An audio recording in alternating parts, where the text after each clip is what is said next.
মধ্যপ্রাচ্য জুড়েই যেন চলছে মহাযুদ্ধের প্রস্তুতি। পরমাণু চুক্তি নিয়ে মুখোমুখি দাঁড়িয়েছেন আয়াতুল্লাহ খামেনি ও ট্রাম্প।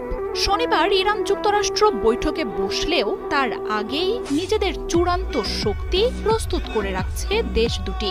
আর ইরান যুক্তরাষ্ট্রের সম্ভাব্য সংঘাতে ইসরায়েলি যে আয়াতুল্লাহ খামেনির নিশানায় থাকবে সেটা অনেকটাই স্পষ্ট।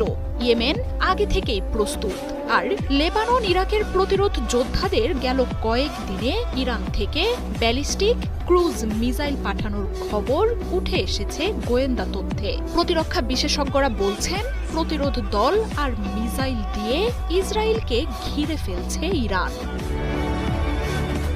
মধ্যপ্রাচ্যে ইসরায়েলের সবচেয়ে বড় শত্রু ইরান। ফিলিস্তিন দখলে নেতানিয়াহুর দেশটির পথে সবচেয়ে বড় বাধাই আয়াতুল্লাহ খামেনি। ইরান জুড়ে বিপ্লবী গার্ড বাহিনীর নেতৃত্বে গড়ে তোলা হয়েছে লাখো মিসাইলের শহর। তবে শুধু একা ইরানই নয়, ইসরায়েলকে দমনে আয়াতুল্লাহ খামেনি মধ্যপ্রাচ্যের দেশগুলোতে গড়ে তুলেছেন ইসলামী প্রতিরোধক্ষ। ইয়েমেন, সিরিয়া, ইরাক, ফিলিস্তিন জুড়ে থাকা লাখ লাখ সেনার এই অক্ষের নেতৃত্বে রয়েছেন আয়াতুল্লাহ খামেনি।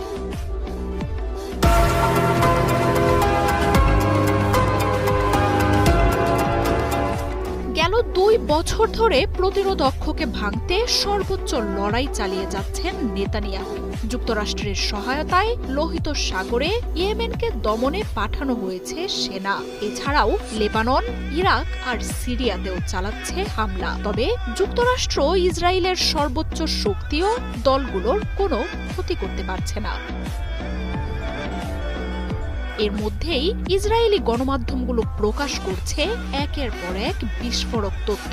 2 দিন আগেই গোয়েন্দারা জানান, লেবাননের প্রতিরোধ যোদ্ধাদের কাছে শক্তিশালী এবং অত্যাধুনিক প্রযুক্তির মিসাইল ও ড্রোন পাঠাচ্ছে ইরান।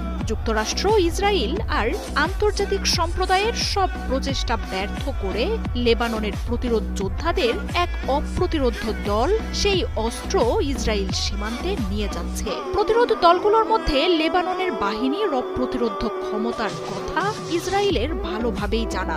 সেখানে নতুন করে ইরানের পাঠানো অস্ত্র লেবাননের যোদ্ধাদের নিয়ে যাচ্ছে ধরা ছোঁয়ার বাইরে। এই খবরের পরের দিনই উঠে আসে ইরাকের প্রতিরোধ যোদ্ধাদের হাতে পৌঁছে গেছে ইরানের পাঠানো কুদস জামালের মতো ক্রুজ ও ব্যালিস্টিক মিসাইল। দূরপাল্লার এসব শক্তিশালী মিসাইল ইসরায়েল ছাড়িয়ে ইউরোপ আমেরিকার ঘাঁটিতেও আক্রমণ করতে সক্ষম। 2 বছর